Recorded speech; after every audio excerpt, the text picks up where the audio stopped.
말씀의 제목은 주권신앙으로 살 때 하나님의 뜻대로 산다입니다. 주권이란 중요한 권리를 말합니다.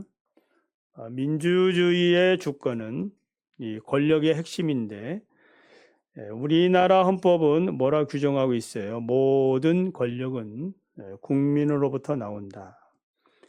이 말은 국가를 통치하는 최고의 의사결정은 이제 국민이 하고 국민이 결정한 이 주권으로부터 입법, 행정, 사법이라는 통치권이 나온다는 의미입니다. 이런 관점에서 국민의 주권을 위임받고 또 대표하는 대통령, 국회의원, 시장, 시의원, 구의원 이런 분들을 우리 국민의 의사가 잘 대변될 수 있도록 잘 뽑아야 합니다.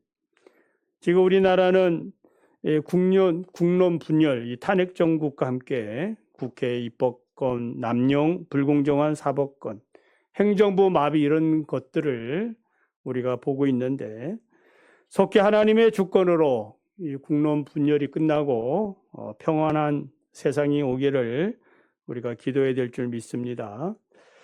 하나님의 주권이란 무엇입니까? 세상 모든 권력이 누구로부터 나온다?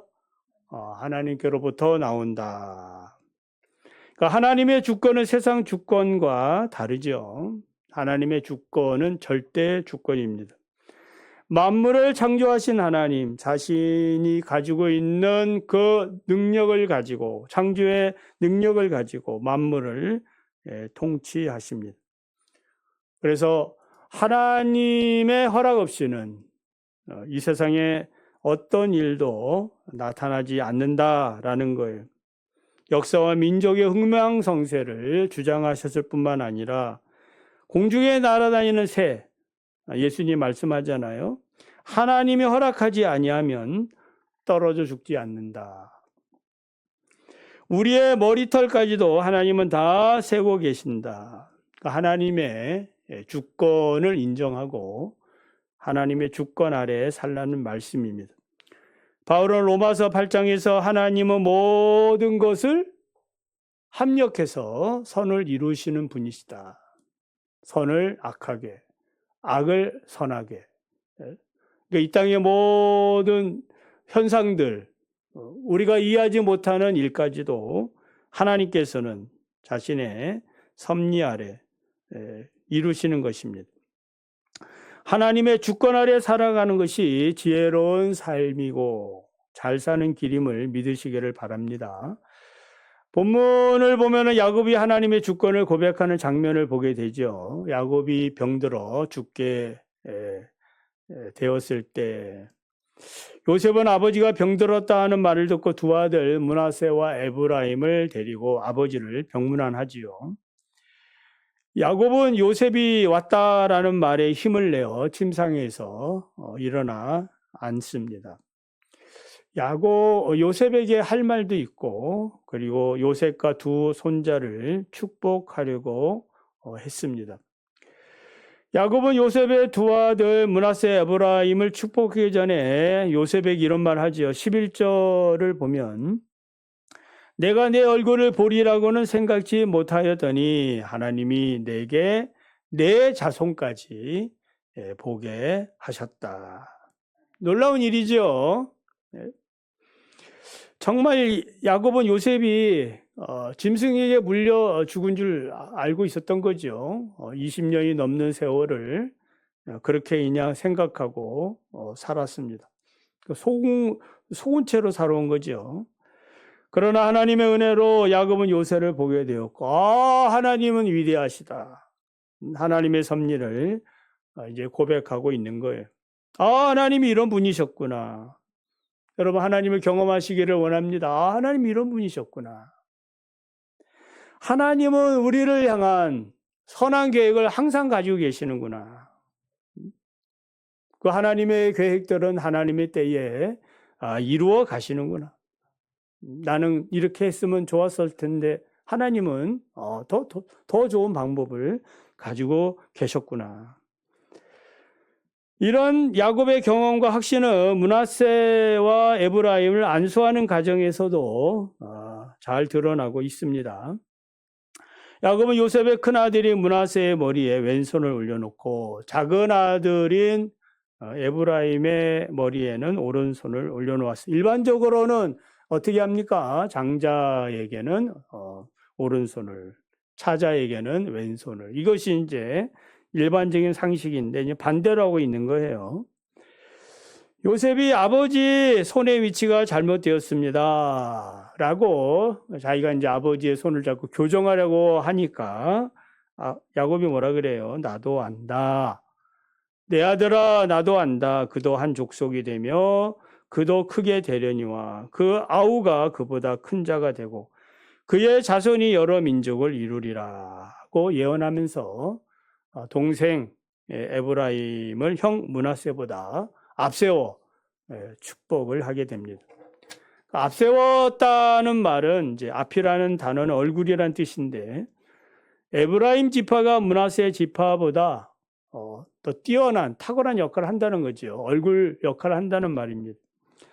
이스라엘 역사에 있어서 에브라임 지파는 실질적으로 이 중시적인 역할을 감당하지요. 훗날 모세를 통해서 이스라엘이 이제 출애굽을 하게 되고 광야 생활을 한 다음에 이제 가나안 땅에 들어가기 전에 모세의 뒤를 이은 후계자가 누구예요? 바로 여호수아인데 여호수아가 바로 에브라임 출신입니다. 솔로몬의 아들 르보암 때에 이스라엘이 남북으로 분열하게 되는데 이때 이제 북쪽 10지파를 대표하는 대표 지파가 에브라임 지파다. 그래서 성경은 이제 북쪽 이스라엘을 얘기할 때는 꼭 에브라임 지파, 에브라임이다 이렇게 말합니다. 남쪽은 이제 유다라고 말하죠. 왜 야곱은 요셉에게 나도 안다라고 말합니까? 야곱이 알고 있는 것은 무엇입니까? 하나님의 주권과 섭리 역사입니다. 인간의 지혜로는 알 수 없는 하나님의 지혜. 그러니까 하나님의 영으로 충만하지 아니하면은 결코 알 수 없는 그런 분야예요. 내일일은 우리가 알 수 없습니다. 그렇죠? 내일을 알 수 있나요? 모르지만 확실히 아는 것은 있습니다. 그것은 무엇입니까? 무엇이에요? 하나님의 뜻이 이루어진다. 우리를 향한, 우리 가정을 향한, 여러분의 인생을 향한, 우리 교회를 향한 하나님의 뜻이 선하도록 반드시 인도하신다. 그게 이루어진다는 것입니다.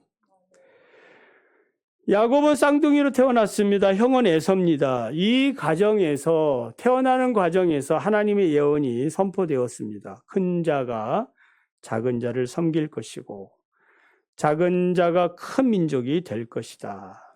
큰 자는 누구예요? 에서를 말하고 작은 자는 야곱을 말합니다. 그러니까 야곱이 형 에서보다 더 큰 민족을 이룬다는 그런 예언입니다. 비록 야곱이 형 에서를 속이고 팥죽 한 그릇의 장접권을 사기도 했고 눈먼 아버지 이삭을 속여 형 에서의 그 흉내를 내면서 장자의 복을 받았긴 했지만은 그거는 인간의 그런 생각들이고 결국 인간의 생각은 상관없이 하나님의 예언의 말씀, 하나님의 섭리가 이루어지더라 이 말이에요. 로마서 9장 13절을 보면은 기록된 바 내가 야곱은 사랑하고 에서는 미워하였다 함이로다. 하나님의 이 주권적인 뜻이 어디에 있는가? 그래 우리는 늘 기도할 때에 하나님의 뜻이 어디 있습니까? 라고 묻는 그러한 영적 거룩한 습관들이 있어야 될 줄 믿습니다. 그래서 야곱은 자신의 삶의 과정에서 하나님의 섭리, 하나님의 이 주권을 분명하게 경험했고 지금도 두 손자를 축복하면서 그런 영적 안목을 가지고 나도 안다라고 말하고 있는 거예요. 이런 하나님의 주권 신앙은 이런 신앙 유산인데 이런 유산들이 우리 후손들에게 대대로 이어가기를 원합니다. 이걸 위해서 기도하시기를 바랍니다. 그러니까 우리가 영적으로 깨어 있지 않냐면 이런 생각도 못할 수도 있습니다. 야곱의 이런 주권 신앙은 그 요셉에게서도 발견이 되지요. 창세기 50장 24절 25절을 보면 요셉의 마지막 유언이 나오는데 그 유언의 내용이 무엇이에요? 그러니까 죽기 전에 야곱처럼 하나님의 주권 신앙을 고백합니다. 나는 죽으나 당신들은 하나님께서 돌보시고 당신들을 이 땅에서 인도하여 내사 하나님이 약속한 그 아브라함과 이삭과 야곱에게 맹세하신 땅에 이르게 하시리라. 가나안 땅에 이르게 한다는 거죠. 또 이스라엘 자손에게 맹세시켜 이르기를 하나님이 반드시 당신들을 돌보시리라. 당신들이 여기서 내 해골을 메고 올라가라. 그러니까 지금 여기 땅에 애굽 땅에 묻어 이렇게 죽지만은 그러나 이제 400년이 지난 다음에 우리 하나님께서 반드시 약속대로 이루실 것이다. 그러니까 하나님의 주권을 믿는 거예요. 그러니까 내 해골을 그때 메고 가십시오. 확신에 찬 그런 고백을 하게 됩니다. 정말 이 고백대로 이제 모세를 통하여 출애굽하지 않습니까? 요번 고난 가운데 하나님의 주권을 이렇게 고백합니다. 주신 이도 여호와이시요 거두시는 이도 여호와이시오니 여호와의 이름이 찬송을 받을지어다. 여러분 어떤 일을 만날 때 힘들고 어려울 때 여호와에 대한 주권 신앙을 늘 고백하시기 바랍니다. 그래야 복이 되는 겁니다. 이게 범사에 감사하는 비결이.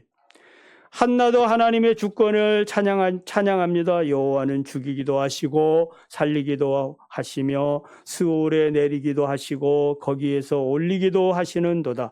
여호와는 가난하게도 하시고 부하게도 하시고 낮추기도 하시고 높이기도 하시는도다. 가난한 자를 진토에서 일으키시며 빈궁한 자를 거름더미에서 올리사 귀족들과 함께 앉게 하시며 영광의 자리를 차지하게 하시는도다.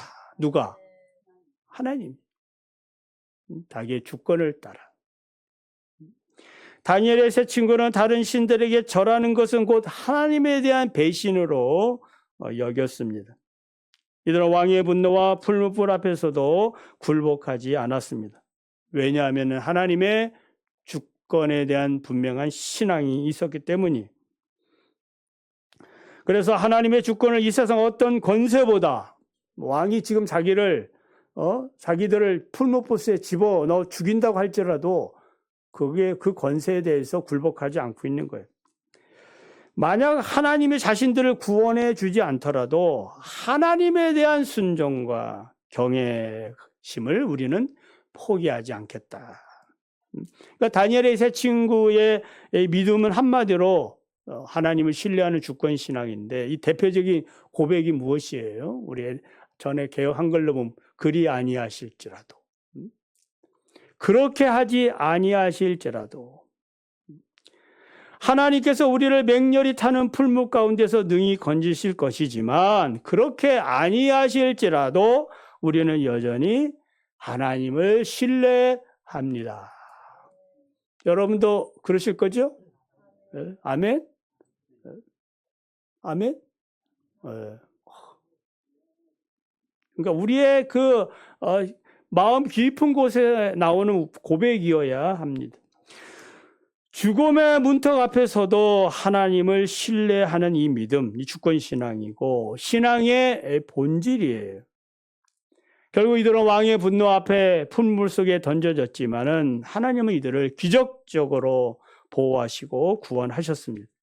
그러니까 하나님은 자기를 신뢰하는 자들에게 어떻게 하시는가를 또 잘 생생하게 보여주고 있습니다.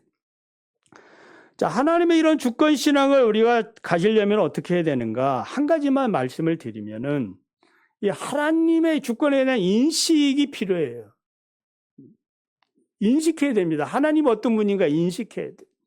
오늘 우리가 예배를 드립니다만 하나님이 어떤 분인가 인식을 하면서 예배 드리시기 바랍니다. 믿으시면 아멘. 그러니까 인식을 해야 돼, 인식을. 우리가 대통령 앞에 있으면은 지금 내가 대통령 앞에 있는지 없는지 뭐 해야 되는 거야? 인식을 해야 되거든. 그러니까 그러니까 인식이란 사물이나 사건을 분별해서 판단해서 아는 것을 말해요. 그냥 아는 것이 아니고 본질을 아는 데까지 이르면 더 좋지요. 하나님을 인식하는데 대조되는 두 사람을 예를 들어 설명을 해봅니다. 사울왕과 다윗입니다. 잘 아시죠? 사울은 왕으로서 하나님께 부름을 받았지요. 그런데 이 자신의 왕, 이 지위, 이 책임, 역할, 이런 것들을 하나님의 뜻과 상관없이 살았던 사람이 인식을 못한 거예요. 하나님의 주권을 인정하기보다는 자신의 그 지위와 권력을 유지하는 데에 아주 중요하게 생각을 했다 이 말이에요. 만약에 목사가 목사로서 어떤 인식을 하지 못하고 장로가 장로로서 자기의 직분을 인식하지 못하면은 어떻게 되겠습니까? 권사가 권사로서 그 자신에게 주어진 직분을 인식하지 못하면은 어떻게 되겠어요? 하나님의 뜻대로 우리가 살아가야 되는 것입니다. 그 사울에게서 대표적인 그 사건이 뭐예요? 블레셋과의 전쟁을 하는데 사무엘이 와서 번제를 드려야 하는데 그걸 인식하지 못하고 자기가 직접 번제를 드려요. 성급한 이런 행동, 하나님의 시간과 계획을 무시하는 그런 행위에 불과한 거, 인식의 문제입니다. 또 하나님은 아말렉을 진멸하라, 가축들을 다 죽이라, 아각 왕까지 죽이라 했는데 어떻게 해요? 좋은 가축 살려두고 아각 왕까지 죽이지 않았습니다. 그러니까 하나님의 명령보다는 자신의 이익과 정치적인 유리함에 따른 그런 선택을 한 거예요. 이런 주관적인 이러한 태도에 대해서 사무엘이 뭐라 그래요? 아니, 하나님께서 뭘 원하시는지 왜 인식하지 못합니까? 그런 이야기예요.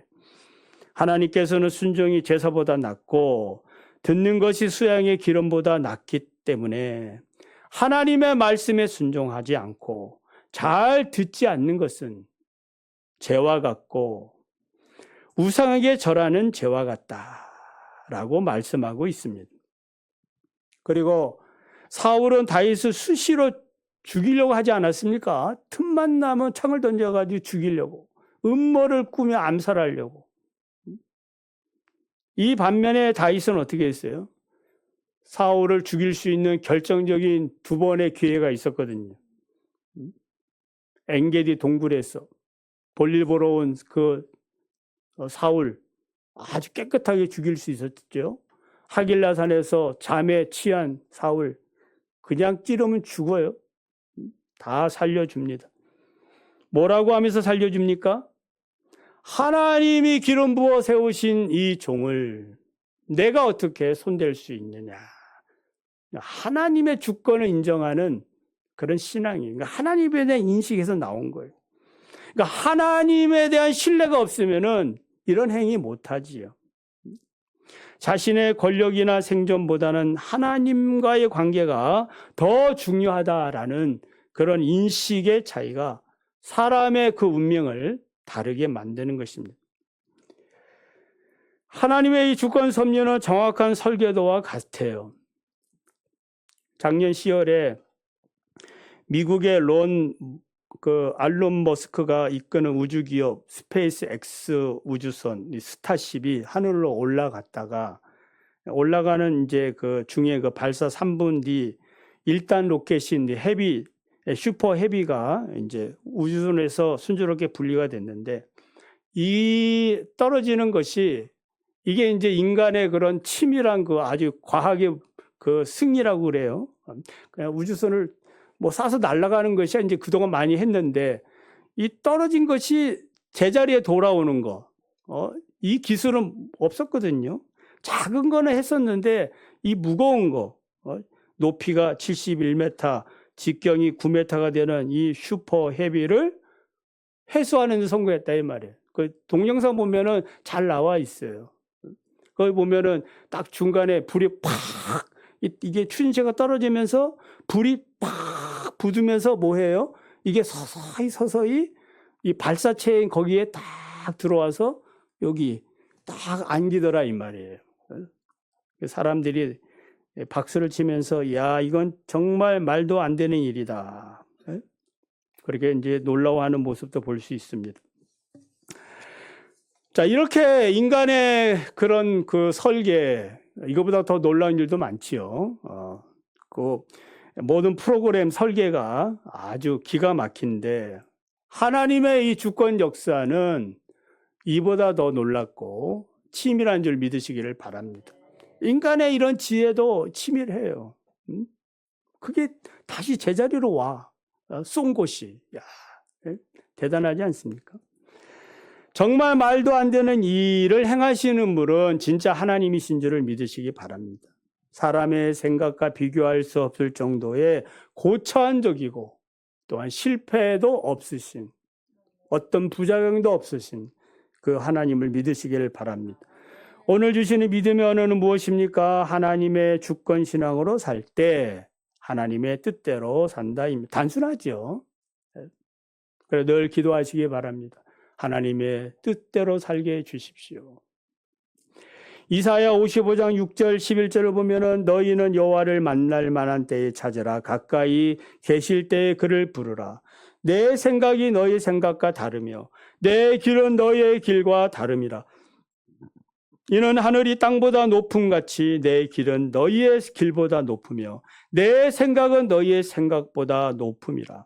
내 입에서 나가는 말은 헛되이 내게로 돌아오지 않고 나의 기뻐하는 뜻을 이루며 내가 보낸 일에 형통하리라. 할렐루야. 하나님의 말씀, 하나님의 뜻이 이루어지기를 원합니다. 주님이 주기도에서 우리에게 가르쳐 주셨잖아요. 하늘에서 뜻이 이루어진 것처럼 땅에서도 이루어지리다. 하나님, 우리 가정에서, 우리 교회에서, 우리의 자녀들을 통해서 하나님의 뜻이 이루어지기를 원합니다. 이것이 주권신앙이에요. 현재 어떤 어려움이 있습니까? 하나님의 주권을 인식하며 사시기를, 믿음으로 사시기를 바랍니다.